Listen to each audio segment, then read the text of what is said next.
जय श्री राम, जय श्री कृष्णा, राधे राधे। श्री जी चैनल में आप सभी श्रोताओं और सखियों का हार्दिक अभिनंदन है। पिछली कथा में हमने जाना था कि प्रभु श्री राम, माता सीता और मंत्री अपने सुमंत्र के साथ वनवास के लिए निकलते हैं, लेकिन प्रजा भी उनके साथ साथ जाती है।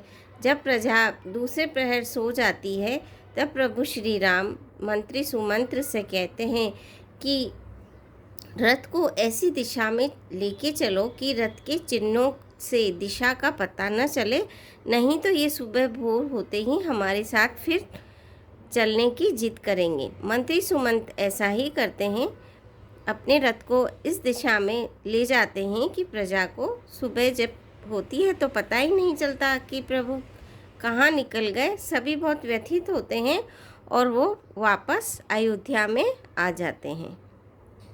आगे चलते हैं।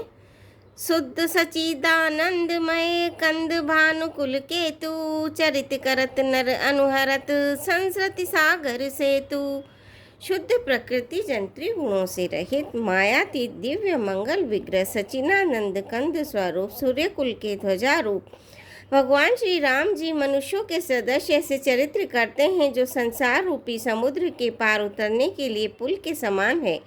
जब निषाद राजगुह ने यह खबर पाई, तब आनंदित होकर उसने अपने प्रियजनों को और भाई बंधुओं को बुला लिया और भेंट देने के लिए फल, मूल, कंद लेकर और उन्हें भारों भंगियों में भरकर मिलने के लिए चला। उसके हृदय में हर्ष का पार नहीं था। दंडवत करके भेंट सामने रखकर वह अत्यंत प्रेम से प्रभु को देखने लगा। श्री रघुनाथ जी ने स्वाभाविक स्नेह के वश होकर उसे अपने पास बिठाया, कुशल से पूछी।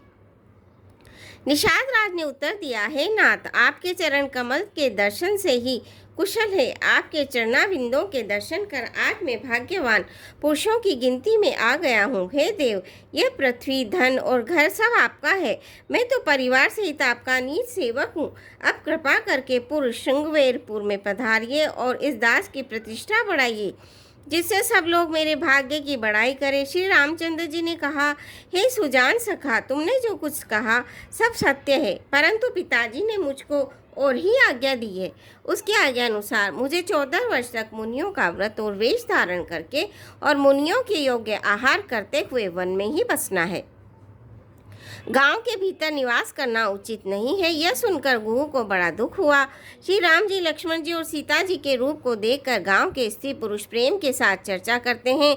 कोई कहती है, हे सखी, कहो तो वे माता पिता कैसे हैं जिन्होंने ऐसे सुंदर सुकुमार बालकों को वन में भेज दिया है। कोई एक कहते हैं, राजा ने अच्छा ही किया, इसी बहाने हमें भी ब्रह्मा ने नेत्रों का लाभ दिया। तब निषाद राज ने हृदय में अनुमान लगाया तो अशोक के पेड़ को उनके ठहरने के लिए मनोहर समझा। उसने श्री रघुनाथ जी को ले जाकर वह स्थान दिखाया। श्री रामचंद्र जी ने देखकर कहा कि ये सब प्रकार से सुंदर है। पूर्ववासी लोग जोहर वंदना करके अपने अपने घर लौटे और श्री रामचंद्र जी संध्या करने पधारे। गुह ने इसी बीच कुश और कोमल पत्तों की कोमल और सुंदर साथरी सजाकर बिछा दी और पवित्र मीठे और कोमल देख देकर दोनों में भर भर कर फल, मूल और पानी रख दिया, अथवा अपने हाथ से फल फूल दोनों में भर भर कर रख दिए। सीता जी, सुमंत्र जी और भाई लक्ष्मण सहित कंदमूल फल खाकर रघुकुल मणि श्री रामचंद्र जी लेट गए। भाई लक्ष्मण जी उनके पैर दबाने लगे। फिर प्रभु श्री रामचंद्र जी को सोते जानकर लक्ष्मण जी उठे और कोमल वाणी से मंत्री सुमंत्र जी को सोने के लिए कहकर वहां से कुछ दूर पर धनुष बाण से सजकर वीरासन में बैठकर जागने पहरा देने लगे। गुह ने विश्वासपात पहरेदारों को बुलाकर अत्यंत प्रेम से जगह जगह नियुक्त कर दिया और आप कमर में तरकस बांधकर तथा धनुष पर बाण चढ़ाकर लक्ष्मण जी के पास जाके बैठा। प्रभु को जमीन पर सोते देखकर प्रेम वश निषाद राज के हृदय में विषाद हो आया। उसका शरीर पुलकित हो गया और नेत्रों से प्रेमाश्रु जल बहने लगा। वह प्रेम सहित लक्ष्मण जी से वचन कहने लगा, महाराज दशरथ जी, का महल तो स्वभाव से ही सुंदर है। इंद्र भवन भी जिसकी समानता नहीं पा सकता। उसमें सुंदर मणियों के रचे चौबारे छत के ऊपर बंगले हैं, जिन्हें मानो रति के पति कामदेव ने अपने ही हाथों सजाकर बनाया है, जो पवित्र, बड़े ही विलक्षण, सुंदर भोग पदार्थों से पूर्ण और फूलों की सुगंध से सुवासित है, जहाँ सुंदर पलंग और मणियों के दीपक हैं तथा सब प्रकार का पूरा आराम है, जहाँ ओढ़ने बिछाने के अनेकों वस्त्र तकिए गद्दे हैं, जो दूध के फेन के समान कोमल, निर्मल, उज्जवल और सुंदर है। वहाँ उन चौबारों में श्री सीता जी और श्री रामचंद्र जी रात को सोया करते थे और अपनी शोभा से रति और कामदेव के गर्व को हरण करते थे।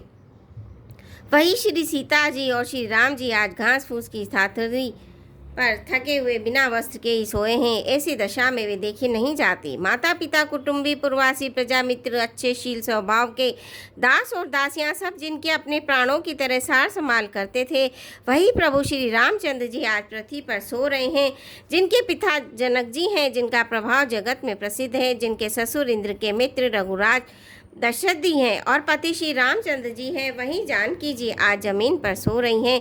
विधाता किसको प्रतिकूल नहीं होता। सीता जी और श्री रामचंद्र जी क्या वन के योग्य हैं? लोग सच ही कहते हैं कि कर्म भाग्य ही प्रधान है। केकई राज की लड़की नीच बुद्धि केकई ने बड़ी कुटिलता की, जिसने श्री रघुनंदन श्री राम जी को और जानकी जी को सुख के समय दुख दिया। वह सूर्यकुल रूपी वृक्ष के लिए कुल्हाड़ी हो गई। उसको बुद्धि ने संपूर्ण विश्व को दुखी कर दिया। श्री राम सीता को जमीन पर सोते हुए देखकर विषाद को बड़ा दुख हुआ।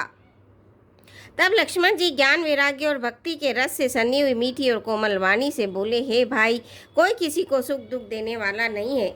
सब अपने ही किए हुए कर्मों का फल भोगते हैं।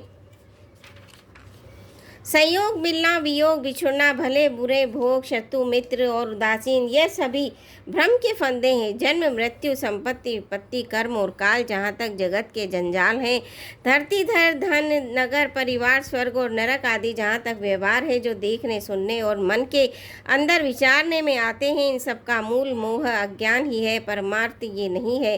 सपने होई बिकारी नपूर, अंकुनाक पति होई, जागे लाभु नहानि कछु, तिमि प्रपंच जिय जोई। सियापति रामचंद्र की जय, पवन पुत हनुमान की जय। मंगल भवनीय मंगलहारी, दबौ सुदशरथ अजिर बिहारी, दीन दयाल विरद संभारी, हरौ नाथ मम संकट भारी।